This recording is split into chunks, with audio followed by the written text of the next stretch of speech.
Hi, everyone. Carrie Colehouse here, Executive Director for MomsBloom. And I'm so excited today to be talking with Therese, who is the president of the I Love Moms Club, and introduce Therese to everyone. She's another one of those people who does so much for MomsBloom, so much for individuals, and so much for the whole organization.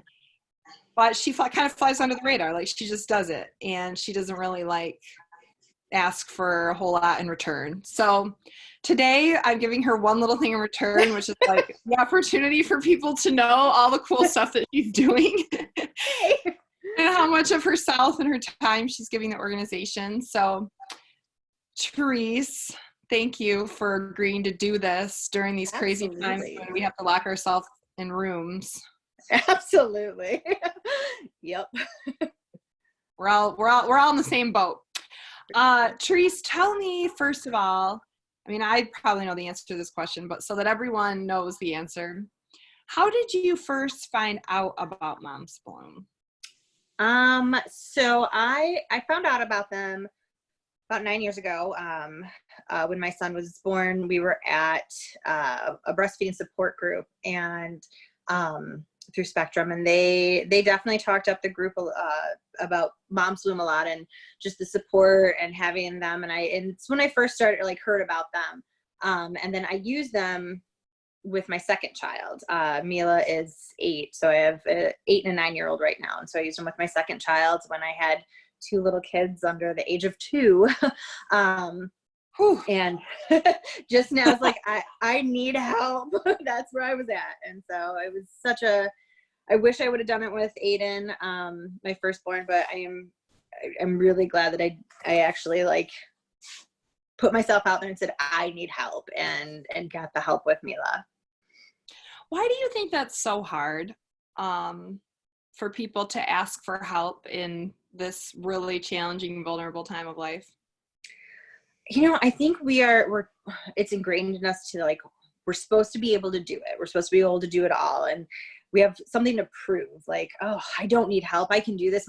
Maybe my mom did this and she was fine and she had 5 kids or whatever. It's just, I feel like it's such pushed onto moms or really anybody, and anything you do. It's okay to ask for help in whatever the situation may be, but especially moms that, reaching out to say, I need a hand is really hard for people. And it takes a lot of, looking down deep inside of you to say, you know what, I'm no less of a person. I'm no less of a mom. I'm not to say, I need help. I need somebody just to be there to, help me. It really does. It takes a village to raise a child, and it's hard. It really is, but it's worth it in the end to ask for help and not do it on your own, and realize that there's people out there that want to love and support you. Mm-hmm. So fast forward years later, Mm-hmm. your kids get a little bit older. What inspired you to want to get involved with MomsBloom and give back and be able to be the supportive person for a new mom?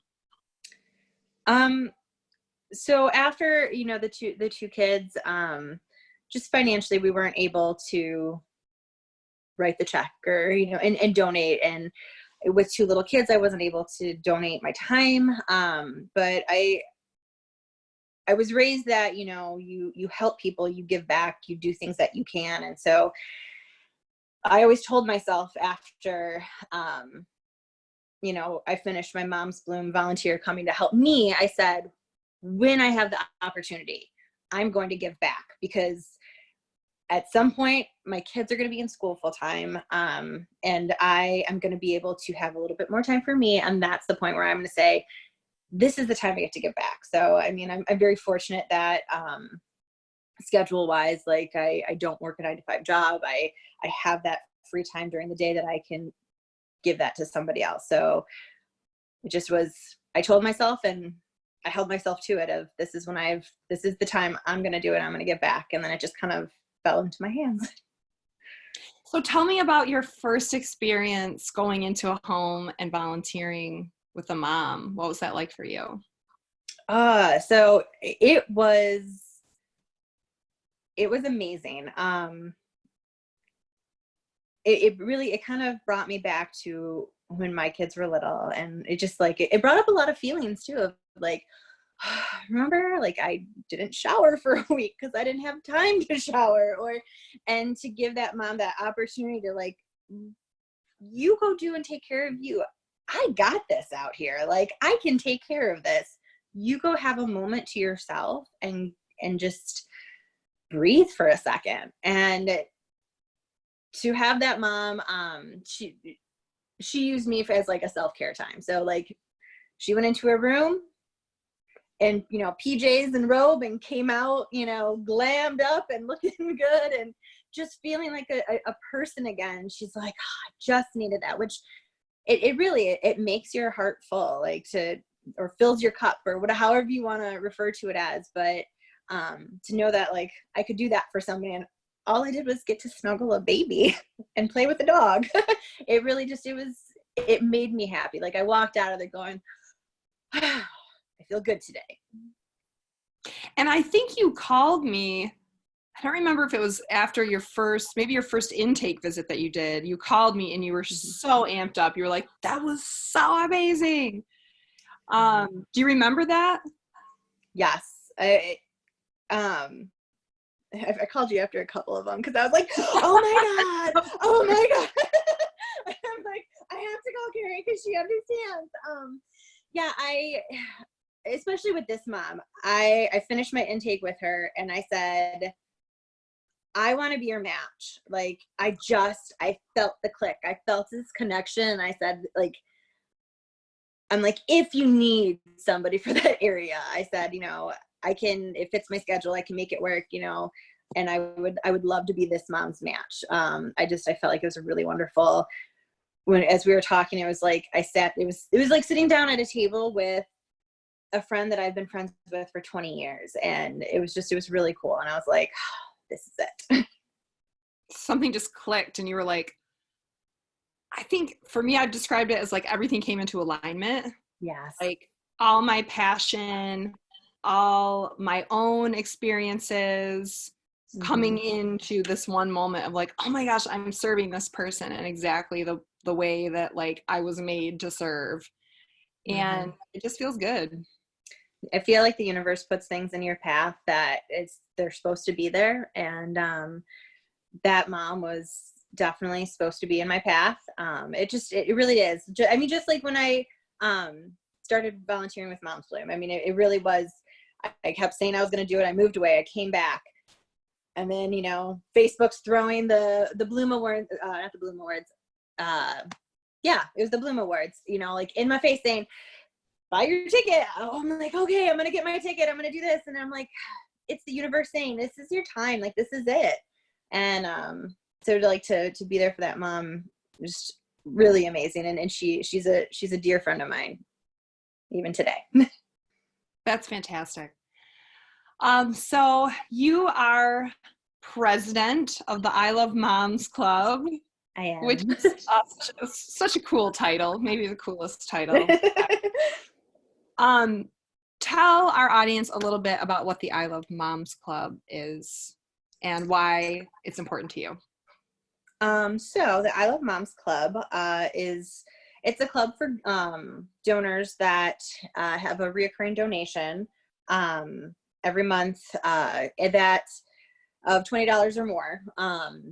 And we try to put together events for those donors, an appreciation. Obviously, as a organization, a nonprofit, that like donations is how the world works, and it's such an important organization of supporting moms who there really aren't organizations like this out there. It's very hard to find somebody that just is like, hey, I'm here for you. And so these donors, we want to put on events that we, you know, celebrate. They get to see what their donations are going to, because you know, there's where you donate to this or donate to that, and you're like, oh, I don't really know what's going for, but like we want them to see effects and not the effects, but the impact that thank you that their donations are doing for the organization. So and I really feel like it's helped build that community, feeling that they're part of something, that they're really making a difference in people's lives. Well, there is this community of people who really care about moms and really understand how challenging this is. I just find that we're making our way to more and more people in the community who just get it. They understand it and they want to support it. And not everybody has the time or the right kind of skill set, I guess, to be an in-home volunteer. Sure. So $20 a month is a great way for people to, feel really a part of our community and a part of the work that we're doing, even if they can't be the hands and feet. Though we have a lot of people like yourself who are pulling double duty, and you're the hands and feet and the $20 a month and the president of the I Love Moms Club and leading virtual groups. So you're doing a lot, Therese. And tell me, I know, virtual groups are obviously a newer thing. Yep. You may have had, a couple of meetings, but tell me how virtual groups are going.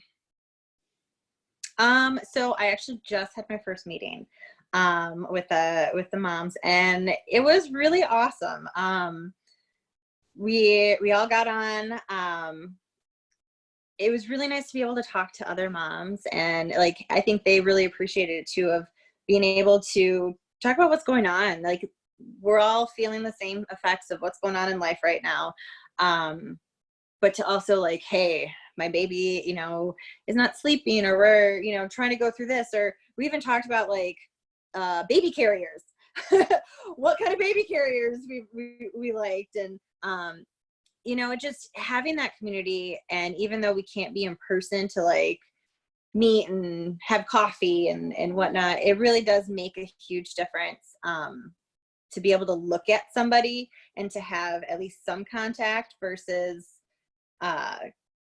just typing something on an email or this or that. It's really having that. There's 5 screens on my iPad, and I'm able to talk to all these women and get to see their reactions, and having that just kind of personal touch together. And I think all of them really liked it.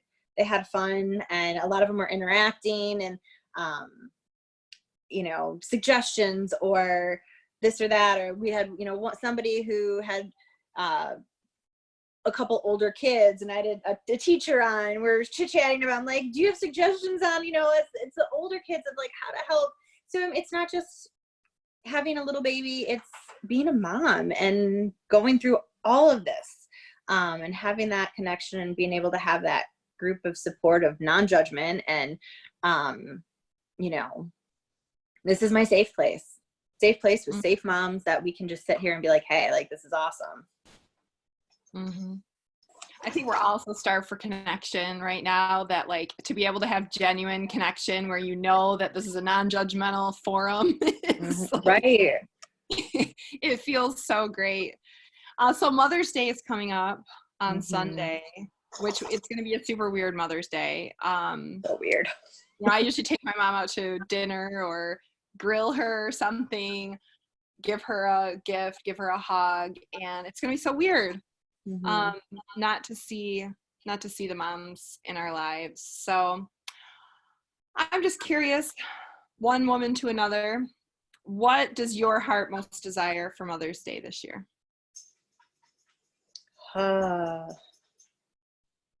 Gosh, I'm not sure. There's so many things.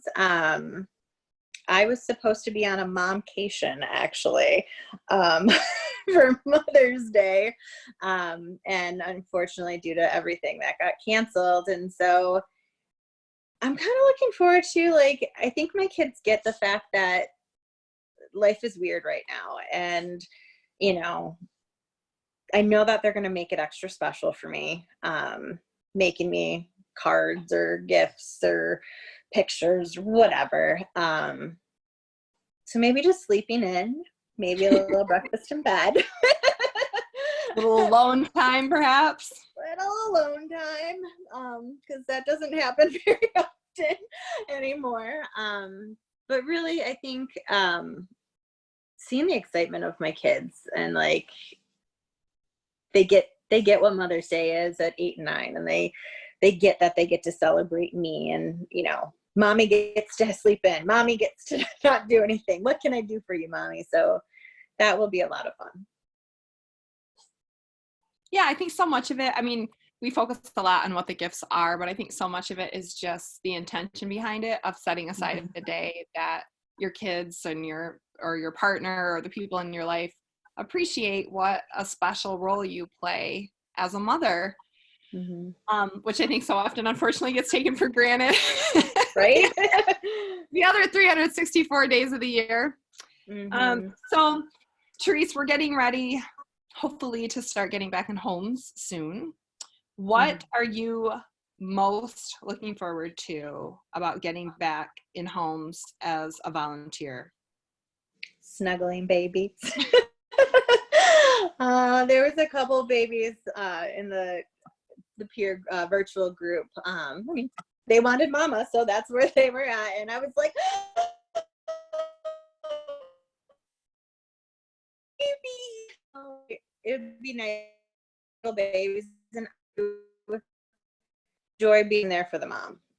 Snuggling babies aside, to see a mom grow in her confidence and just growing into motherhood.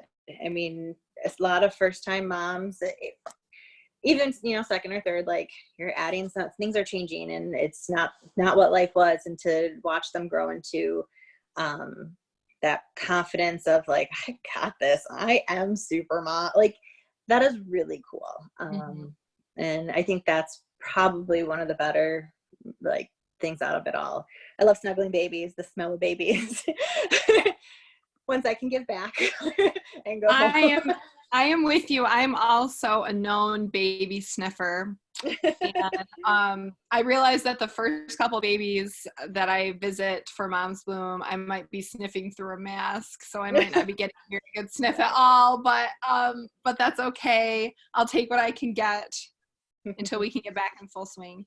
Absolutely. So Therese, thank you so much for everything that you do for MomsBloom. You are like the ultimate cheerleader. I feel like you talk about MomsBloom to everyone and have maybe referred more volunteers and donors and committee members to MomsBloom than anyone. So I appreciate it so much. Thank you. You're welcome. It's something I believe in, and when I believe in something, I'm going to nonstop with it, because it really is such a wonderful organization, and I'm happy that I can be a part of it. It really does. It fills a big part of my heart. So thank you. Awesome. Well, thank you everyone for watching this video. If you want more information about Therese or the I Love Moms Club, you can go to our website at momsbloom.org/I Love Moms. Thank you. Bye-bye. Bye.